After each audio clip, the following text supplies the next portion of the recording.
Por que mudar não traz mudanças? Quem aí, como eu, já passou por múltiplos sistemas de crenças? Eu, por exemplo, eu nasci numa família instituída católica. Conforme fui me desenvolvendo, os anos foram passando, eu por acidente encontrei a gnosis. Por acaso, o meu primeiro emprego era abaixo, no mesmo prédio, de uma sede gnóstica. Antes eu não poderia, perto dos meus pais, entrar em vínculo com nenhuma ordem dita espiritualista ou exotérica. Apesar de que através da própria música que eu me detinha, que era o rock, né, tinha ingredientes bem declarados de esoterismo, misticismo, mas até ali eu não tinha acesso aos materiais. Foi indo trabalhar e tendo contato com essa sede gnóstica que eu comecei a me considerar desajustado para o sistema daquela família cujo eu fui concebido com essa personalidade. Aí mais tarde eu fiz linkagem, daí que eu fui conhecer o espiritismo, a mediunidade, coisas que já me aconteciam, então quer dizer, eu já era uma diferença antes de encontrar os diferenciais daquelas crenças. Que me acontecia coisas concomitantes com a minha fé, que não era explicado por essa fé. Então, quantas vezes você mudou na vida? Na existência, na verdade, porque a vida é imutável. A vida é a base da existência, é a consciência. Então você já foi da direita, você já foi da esquerda, você já foi católico, espírita, apostólico, romano, foi pastor, já foi talvez até criminoso, pode ter cometido um crime culposo, né, sem intenção, pode acontecer. São, né, eventos misteriosos do karma. A gente não sabe, pô, por que eu fiz aquilo? Por que eu fui me envolver com aquele povo, com aquela gente, né, com aquele perfil, não é nem as pessoas culpadas, mas é o perfil de personalidade. Por que aquelas personalidades, né, me rodeiam tanto, né? Tive tantos problemas. É bem provável que você seja igual a estes. Senão você não teria nem os conhecido. Você conhece um planeta todo? Não, como você não conhece todos os lugares. Então você está ligado à tônica de onde você está com quem você está. Então não tem nada errado. Vejam que antes do começo do século, ser socialista era o ideal político. Socialismo, né? Estruturar a sociedade, distribuição de renda. Aí o comunismo era mal visto, porque o comunismo era, por exemplo, quem não se esforça recebe de quem se esforça, então iguala tudo. Numa dissertação de igualitarismo.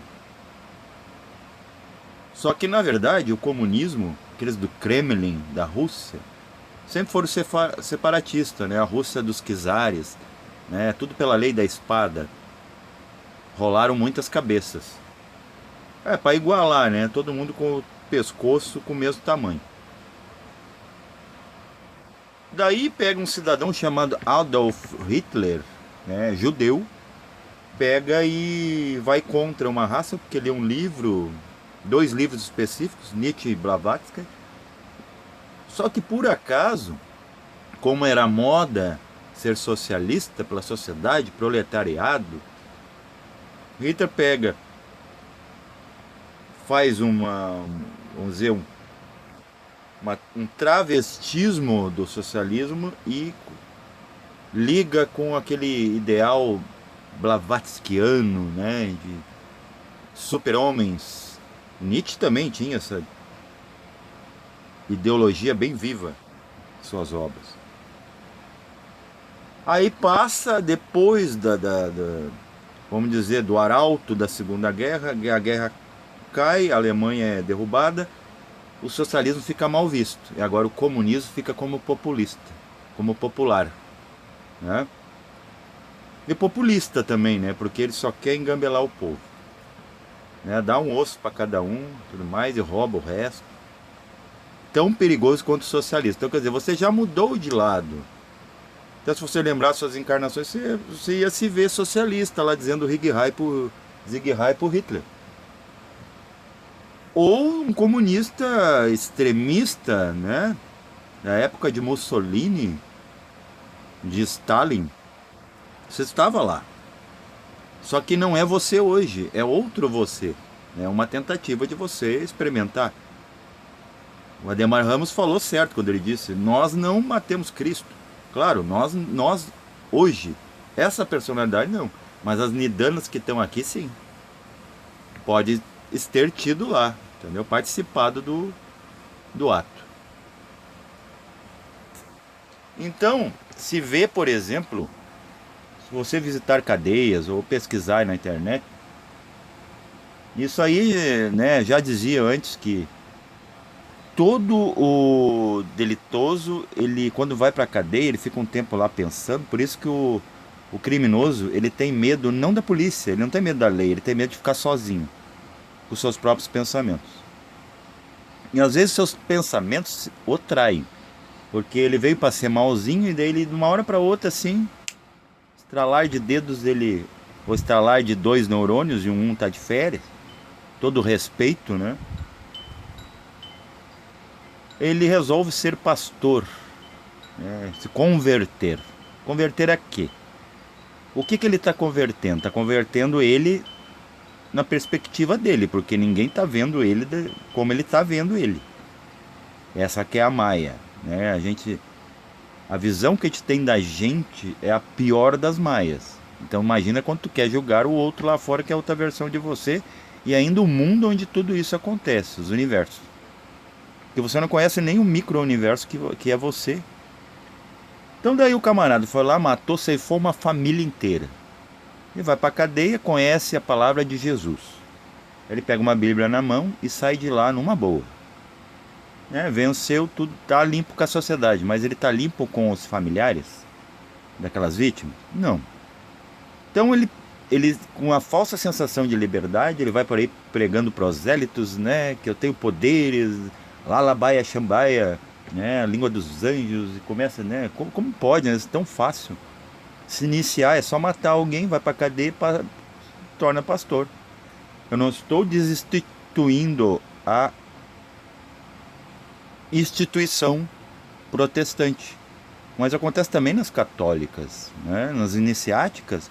Tem pessoas que foram perversas, estão nas escolas iniciáticas, tudo togado já, gravatado nos graus.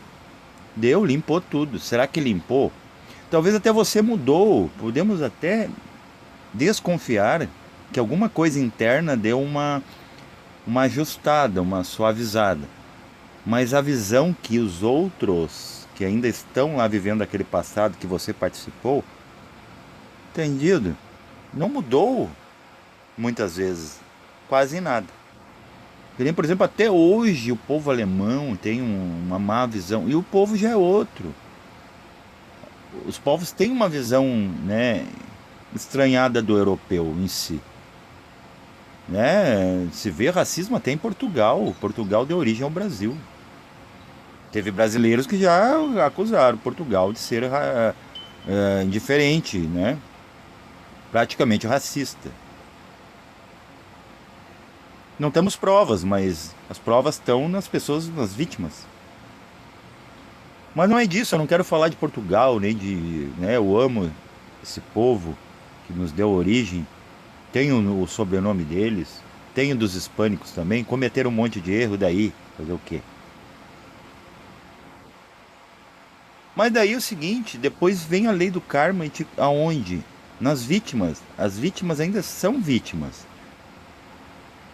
Era preciso as vítimas desencarnar, ainda correndo o risco do outro lado da vida, a vítima ainda te cobrar. Porque a vítima é tão apegada na sobrevivência dela quanto você. Por isso que você faz tudo. Desesperado, você faz tudo. Você muda e vai, se esconde. Perdão. Entra num buraco, se enterra, não adianta nada, acaba morrendo enterrado por si mesmo. E foge, tenta fugir, e muda. E diz que mudou. É como o alcoólatra. O alcoólatra diz assim: não vou mais beber. O tabagista: não vou mais fumar. Suas células ainda estão fumando. Se o vício passou a ficar tão severo que tornou memória celular, as células ainda querem aquela substância. Apesar de seu psicológico não estar mais atingindo a alma.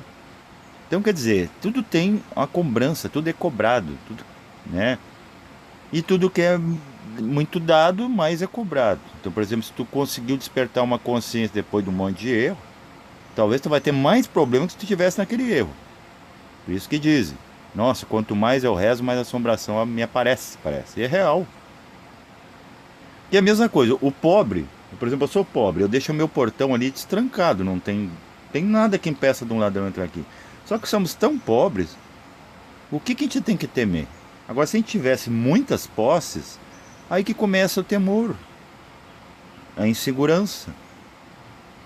Porque daí a gente não fica seguro, porque a gente sabe que aqueles valores são efêmeros.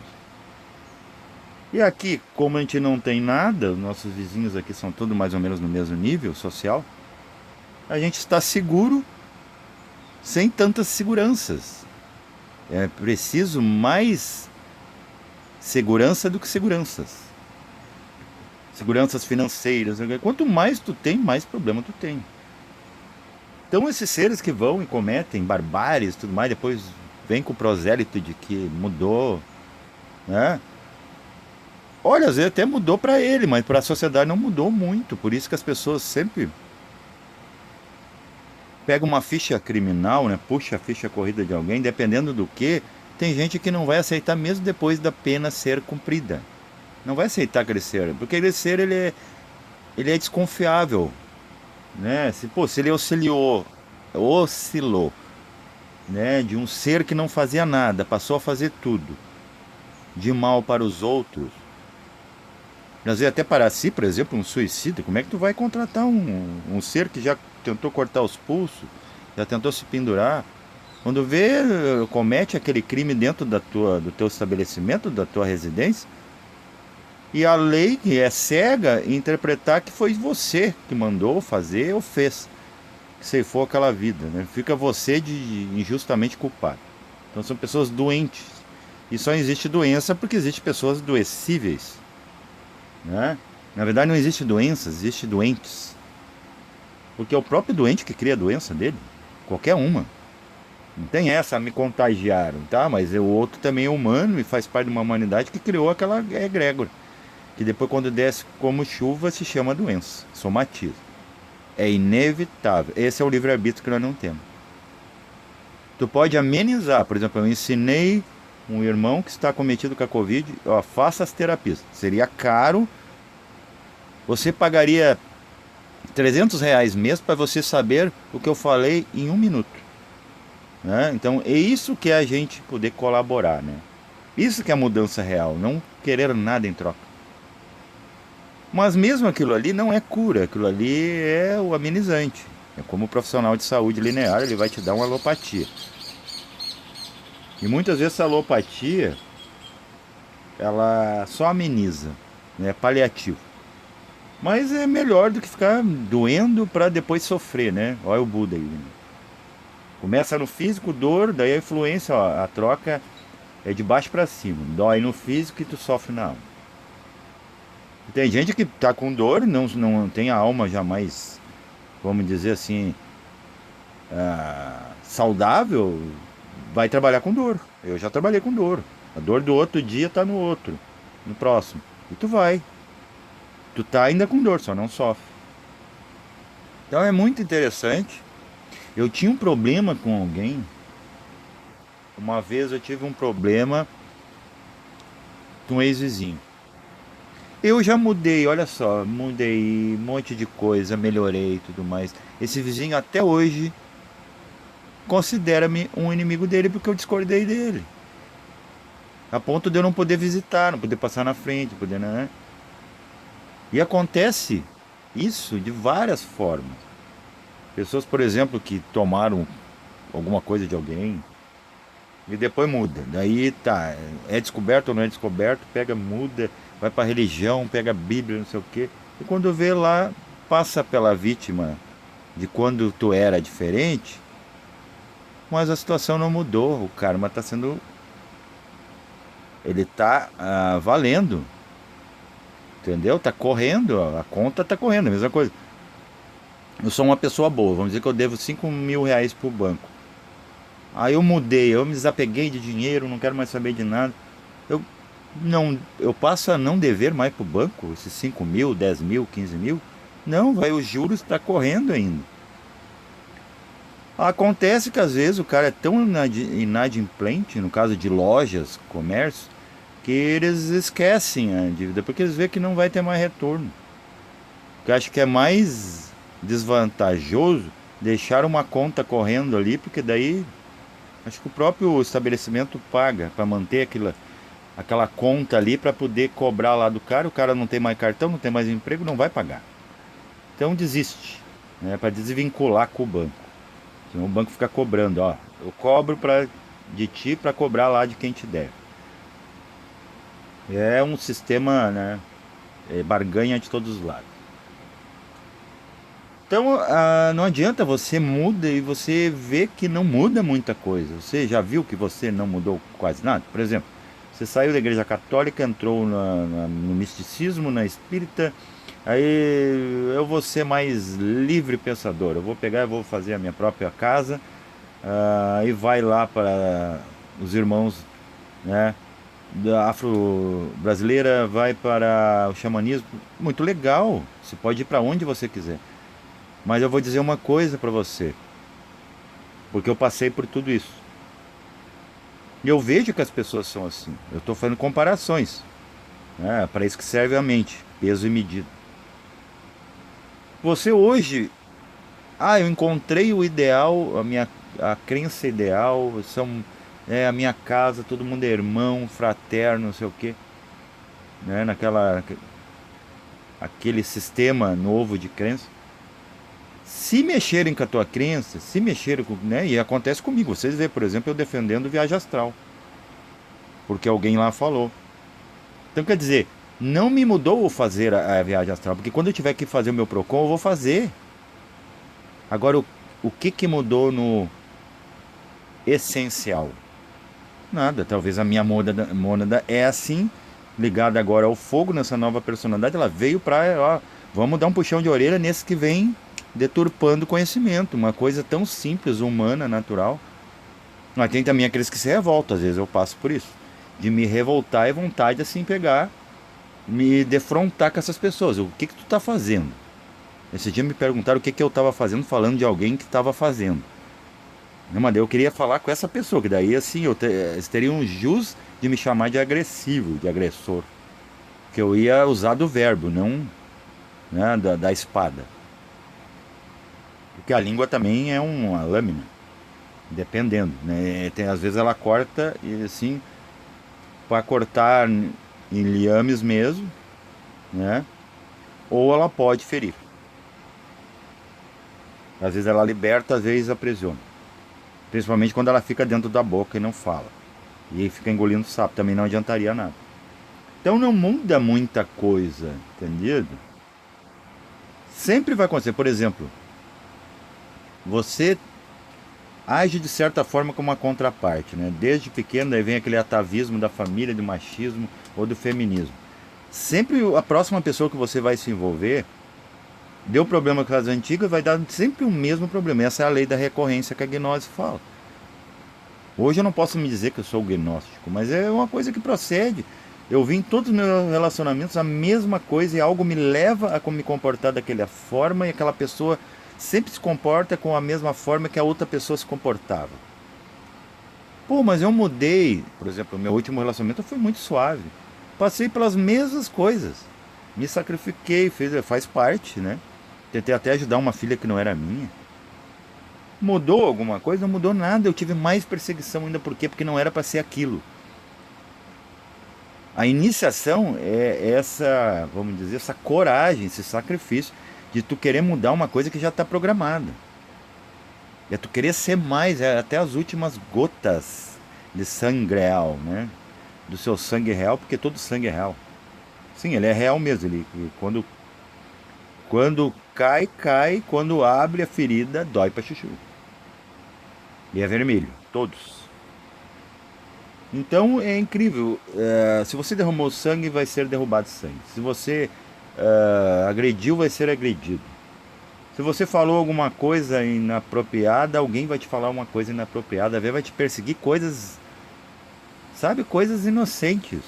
Porque um dia tu falou uma verdade para alguém e não era a hora da verdade para aquele alguém. Então é todo um jogo, é toda uma programação que você não consegue mexer. Aquela família de Minas Gerais, não, de Rio de Janeiro, né, lá de Petrópolis. Em 89, uma pedra cai em cima da casa deles. Eles sobrevivem, não estavam em casa. 30 e poucos anos depois, uma outra pedra cai na mesma casa, só que, né, uma nova casa, só que no mesmo terreno. Agora a família está em casa. Então, quer dizer, eles escaparam do karma por 33 anos. Estão entendendo? Ah, eu escapei, eu mudei meu karma. Não, tu mudou por alguns anos, por algum tempo. Por a mesma coisa, se essa vida você cumprir ela, né, tantos anos solares, né, 80 anos. Ah, eu nunca fiz nada que prejudicasse ninguém, nem a mim mesmo. Quando você ir para o outro lado, você vai ver que vai ter que acontecer algum evento, alguma coisa que você não percebeu. Por exemplo, simplesmente de achar que você simplesmente deveria ser bom. Já é um karma. E aquilo vai ficar remoendo em você. E é isso que faz a alma se perder. Aí tem que apagar ela e fazer outra. Nunca dá certo o projeto. Então a gente não consegue fugir. E mesmo que você veio bonzinho, você vai ter que passar por uma situação ruinzinha outrora para te experimentar, porque você só sabe um lado da polaridade. Só um lado da força não dá força. Tanto é que para você fazer queda de braço, é preciso os dois estar com o ângulo igual, senão um vai perder. Então tem que ter a mesma força de lá e de cá. Então é assim que se faz uma queda de braço justo. E para acontecer, que senão não vai ser nem jogo, vai ser uma trapaça. E como o universo não ultrapassa, você sempre passa, vai passar pela coisa. Então não adianta fugir. Aquilo que você falou para um filho, para um pai. Se você falou alguma coisa para o seu pai, seu filho vai falar identicamente igual. Se seu pai falou para ti, um dia o neto vai falar para ele.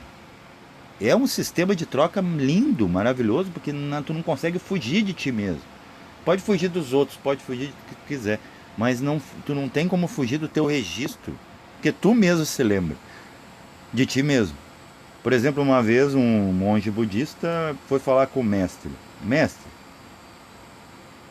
tem alguns monges nossos que foram lá no vilarejo, o vilarejo está abandonado, estão pegando as coisas lá para trazer para nós.